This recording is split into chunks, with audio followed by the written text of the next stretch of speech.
अस्सलाम वालेकुम स्टूडेंट्स। आज हम odd on a glacier earn poem के बारे में बात करेंगे जो कि जॉन कीट्स ने लिखी है। ठीक है।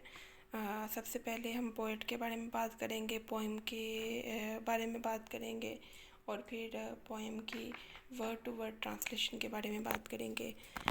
ये जो पोएम है ये ओड है, ये 1819 में लिखी गई थी। 50 लाइन्स की पोएम पे डिवाइडेड है ये।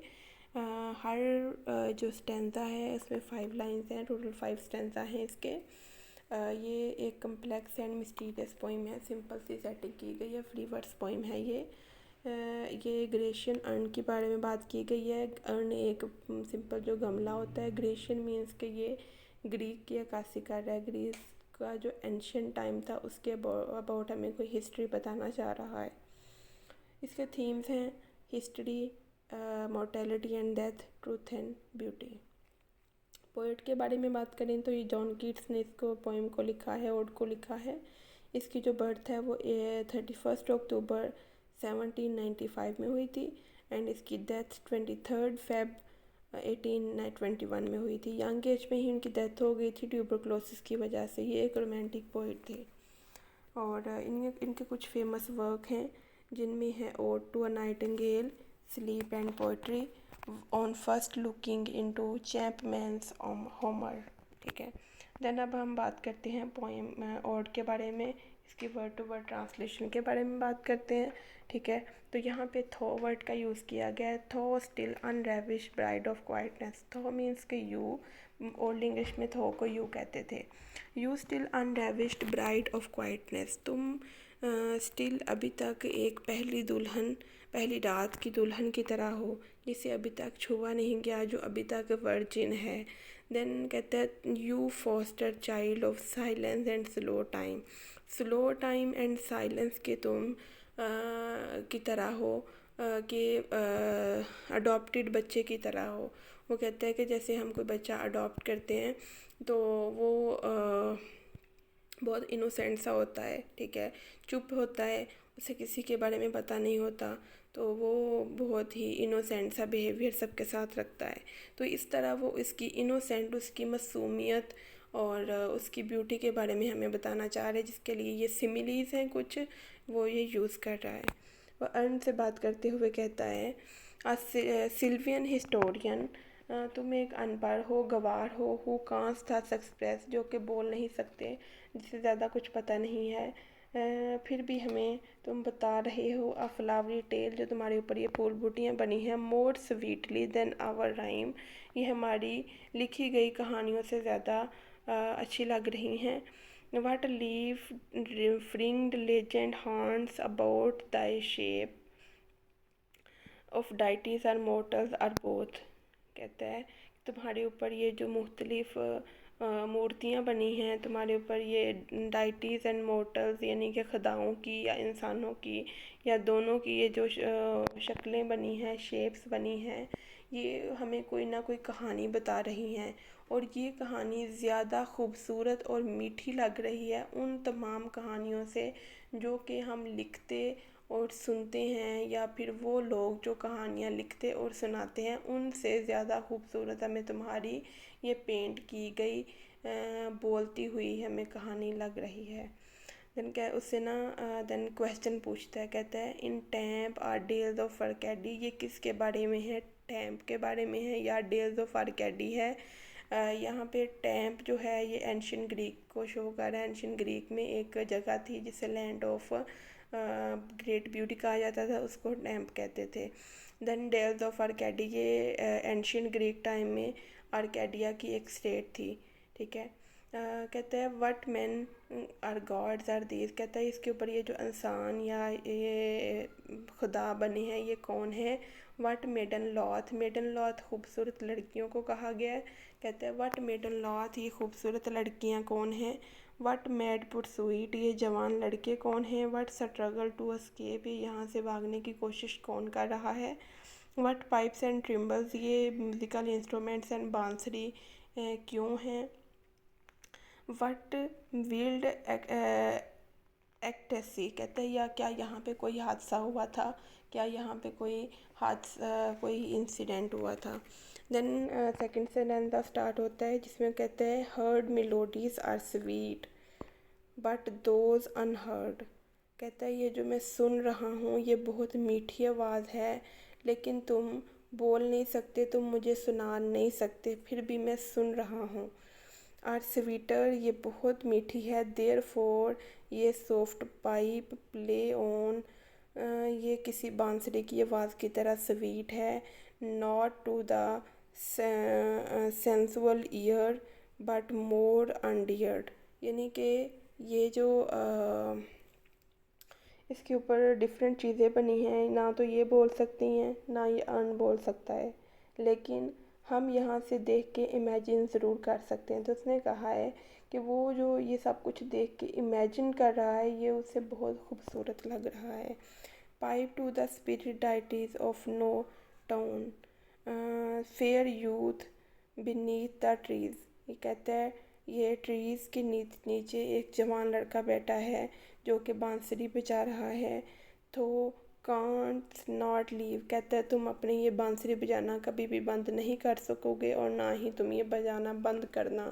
कहता है कि ये बांसुरी तुम्हारी देख के, ये सारा सीन जो भी सिनेरियो बना है ये सारा देख के मैं अपने माइंड में जो इमेजिनरी बना रहा हूँ मुझे वो बहुत खूबसूरत और बांसुरी की आवाज़ बहुत मीठी लग रही है। Thy song never ever can those trees be bare। कहता है कि ना तो ये कभी गाना जो ये म्यूज़िक बन क्रिएट कर रहा है ना तो ये कभी रुक सकता है, और ना ही ये जो दरख्त हैं इनके कभी पत्ते झड़ सकते हैं, ना इन पे कभी स्प्रिंग ख़त्म हो सकता है। क्यों? क्योंकि ये एक पेंटिंग है, ये कोई रियल लाइफ नहीं है। तो पेंटिंग है ये हमेशा ऐसे ही रहेगी। इंसान नहीं है, इंसानों पे ऊपर ज़माने आते हैं गुजर जाते हैं। देन कहता है बोल्ड लवर नेवर एवर कांस थो किस। यहाँ पे दो लवर बने हैं जो कि इस स्टेज पे हैं कि जैसे वो किस करने लगे हैं लेकिन वो कर नहीं पाए। तो ऐसी पेंटिंग यहाँ पे बनाई गई है। तो वो कहता है कि ये दोनों लेवर कभी भी आप एक दूसरे को बोसा नहीं दे सकते, ठीक है, क्योंकि यहाँ पे कोई मूवमेंट नहीं हो रही, ये हमेशा ऐसे ही रहेंगे। और तो कहता है थो winning near the goal yet, वो बहुत करीब पहुंचकर भी अपने गोल को अचीव नहीं कर सकते। डू नॉट ग्रीव, और उनको इस चीज़ का दुख भी नहीं होगा। शी कैन नॉट फेड, और वो उसकी जो लवर है वो कभी भी बूढ़ी नहीं होगी, कभी भी उसकी ये जवानी गायब नहीं होगी, कभी भी उसकी ये खूबसूरती ख़त्म नहीं होगी। तो tough thou hast not thy bliss for ever wilt thou love and she be fair. कहते हैं वो जो उसकी लवर है वो हमेशा ऐसे ही फेयर रहेगी, ऐसे ही जवान रहेगी, और उनका प्यार कभी भी ख़त्म नहीं होगा। और वो जो बोसा नहीं दे पाते इस चीज़ के बारे में उनको कभी भी दुख नहीं होगा, ठीक है, वो हमेशा ऐसे ही रहेंगे और ऐसे ही वो उसकी लवर भी जवान रहेगी। वो बेशक उसको बोसा नहीं दे पाता लेकिन फिर भी वो हमेशा साथ ही रहेंगे।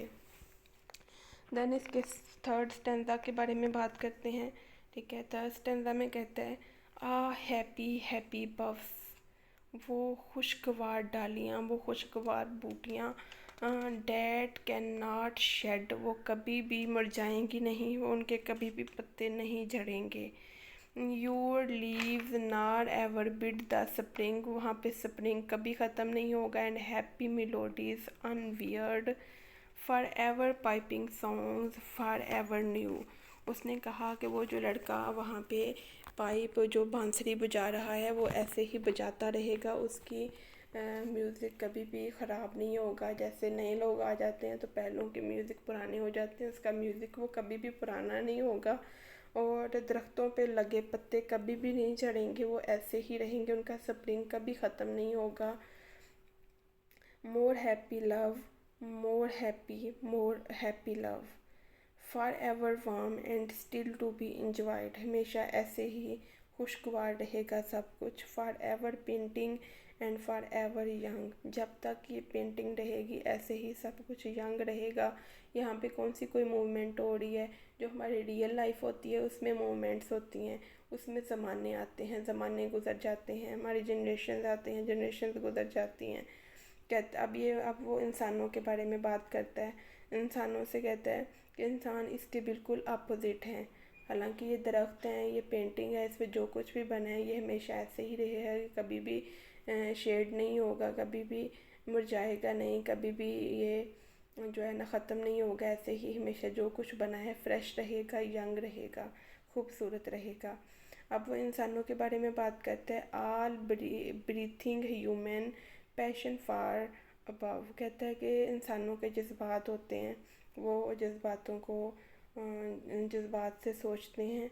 That leaves a heart high sorrowful and Clyde, कहता है कि उनका जो इन जज्बात की वजह से उनका दिल हमेशा परेशान रहता है और दुखों से भरा रहता है। अ बर्निंग फोरहेड, उन्हें बीमारियां हो जाती हैं। एंड अ पैचिंग टंग, और उनका गला, उनकी ज़बान खुश्क हो जाती है, वो मर जाते हैं।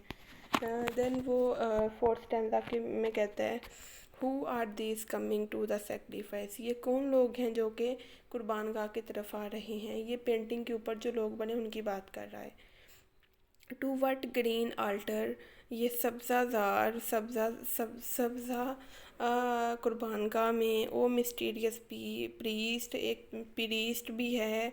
ए leads thou that heifer lowing at the skies, heifer कहते हैं गाय का जो एक बेबी होता है, यानी कि जो कि जवान हो चुका होता है। कहते हैं कि ये कौन लोग हैं जो कि यहाँ पे सेक्रीफाइस कुर्बान गाह में आ रहे हैं कुर्बान करने के लिए। वो पूछता है कि क्या ये कुर्बान करने के लिए आ रहे हैं कुर्बान गाह में। उनके साथ एक पुजारी भी है, इमाम भी है, जो कि एक गाय को साथ लेके आ रहे हैं, और गाय वो आसमान की तरफ देख रही है और बोल रही है।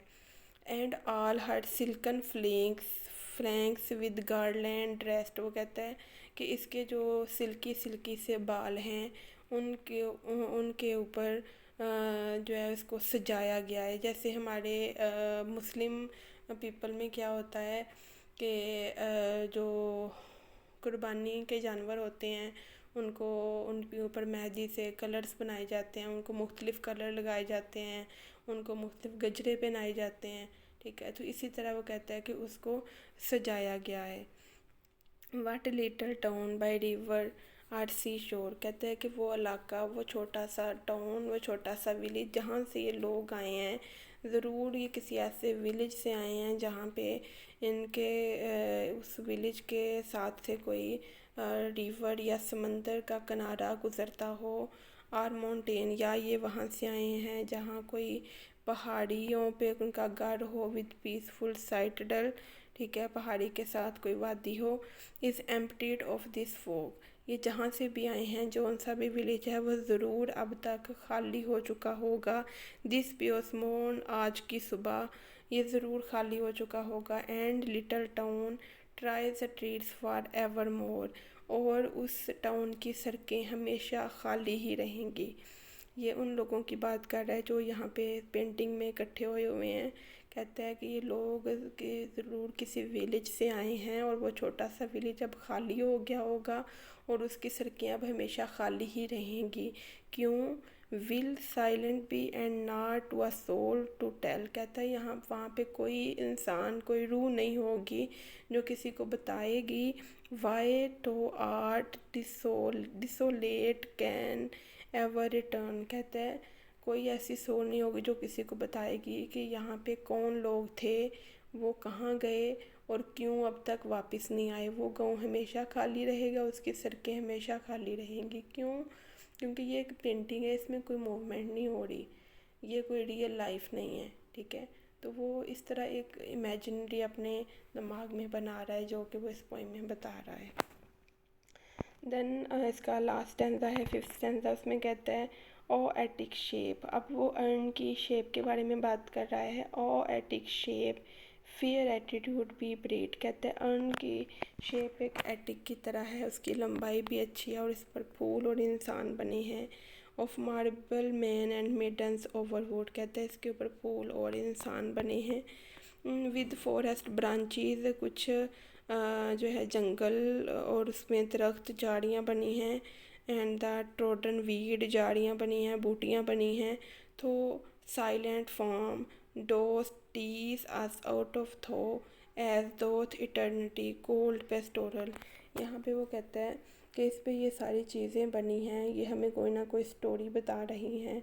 ठीक है, तो कहता है कि तुम एक अर्न से बात करके कहता है कि ये अर्न, इसकी ये शेप है, ये सब कुछ इस पे बना है, ये चुप है, ये बोल नहीं सकता, ये देख नहीं सकता, ये हमें बता नहीं सकता, हमसे बात नहीं कर सकता, फिर भी हमें इतना कुछ इसकी पेंटिंग हमें बता रही है कि इमेजिनरी क्रिएट कर रही है। ठीक है, तो हम इंसान हैं, तो हम इसको देख के जेलिस होते हैं, हम इसको देख के परेशान हो रहे हैं कि ये सब कुछ वो कर रहा है जो कि हमें करना चाहिए, लेकिन हम इंसान हो के वो चीज़ें बोलते हैं, वो इतनी खूबसूरत नहीं होती जितनी वो चुप करके हमें इतनी खूबसूरत चीज़ दिखा रहा है। देन कहते हैं when old age shall this generation waste, कहते हैं कि हम जो इसके ऊपर कभी भी ओल्ड एज नहीं आएगा, इसकी कभी भी ये चीज़ें ज़ाया नहीं होंगी, कभी भी इसकी जवानी ख़त्म नहीं होगी, इसके ऊपर जो लोग बने हैं वो ऐसे हमेशा जवान रहेंगे, कभी उन पे बुढ़ापा नहीं आएगा। इसके ऊपर जो दरख्त बने हैं वो कभी भी उन पे ऑटम नहीं आएगा, हमेशा उनका स्प्रिंग ऐसे ही बाकी रहेगा। इसके बरक्स इंसानों की अगर बात करें तो वो कहता है कि इंसानों पे जो जनरेशन आती हैं, उनकी अगली जनरेशन आती हैं, वो सारी गुजर जाती हैं, कोई भी स्टिल यंग नहीं रहता। Thou shalt remain in midst of other woe than ours a friend to man, कहते हैं कि ये सब कुछ जो इसके ऊपर बना है, जब हम ओल्ड हो जाएंगे, जब हमारी अगली नस्ल आ जाएगी, जब हम बूढ़े हो जाएंगे, तो शायद इसके ऊपर ये जो चीज़ें बनी हैं तब हमें हेल्प करें, तब हमें एक्टिवेट रखें, तब हमारे फ्रेंड बने, तब ये अर्न हमारा फ्रेंड बने और हमें एक्टिवेट रखे। ठीक है, हमें मोटिवेट रखे, जो शायद अभी मैं समझ नहीं पा रहा। कहता है beauty is truth, truth is beauty. कहता है कि ये जो इसके ऊपर उसने एक कोट हमें बताई है पोएट ने, वो कहता है जो खूबसूरती है वो सच्चाई है, और जो सच है वो खूबसूरत होता है। ठीक है, तो जो इंसान है उनकी एक जवानी है, जवानी का एक टाइम पीरियड होता है, वो आता है, वो खूबसूरती है, एक सच्चाई है, वो आती है, खूबसूरत लगती है, वो गुजर जाती है, वो फिर अगली जनरेशन आती है, उस पर आती है। ये जो पेंटिंग है ये हकीकी नहीं है, ये हकीकत नहीं है, ये हमेशा ऐसे ही रहेगी, ये ऐसे ही जो भी इसके ऊपर कोई खुश है, कोई स्प्रिंग मौसम में है, कोई जवान है, तो वो हमेशा ऐसे ही रहेगा, लेकिन ये फेक है। ठीक है, तो जो हमारी ज़िंदगी है वो उसमें दो ही चीज़ें समझने की हैं, beauty is truth and truth beauty. Then कहता है डैट इज़ ऑल, यही सब कुछ है, यू नो ऑन अर्थ, यही सब कुछ ज़मीन पे है, and all we need to know, और यही हमें जानने की ज़रूरत है। ये थी इसकी ट्रांसलेशन, उम्मीद है आप लोगों को समझ आ गई होगी। कोई भी क्वेश्चन हो, कोई भी एडवाइस हो, आप लोग कमेंट में बता सकते हैं। ठीक है, और नेक्स्ट जो पोइम की ट्रांसलेशन चाहिए आप मुझे कमेंट बॉक्स में बता सकते हैं। अपना बहुत सारा ख्याल रखिएगा और अपनी दुआ में याद रखिएगा। अल्लाह हाफिज़।